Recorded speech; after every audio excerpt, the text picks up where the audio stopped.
রাজি নন দুই বিদ্রোহী বিধায়ক, উল্টে হাটে দলের অন্তরের হাড়ি ভাঙতে শুরু করেছে দুজনে।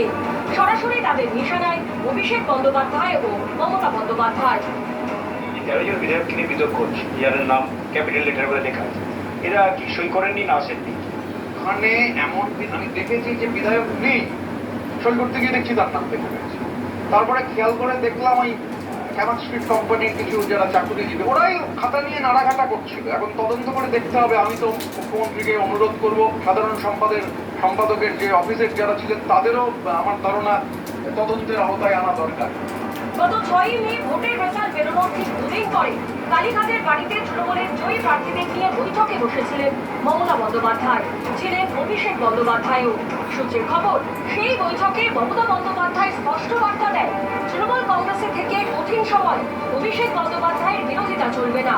শুধু তাই নয়, নির্বাচনে অভিষেক বন্দ্যোপাধ্যায়ের ভূমিকাকে স্বীকৃতি দিতে মমতা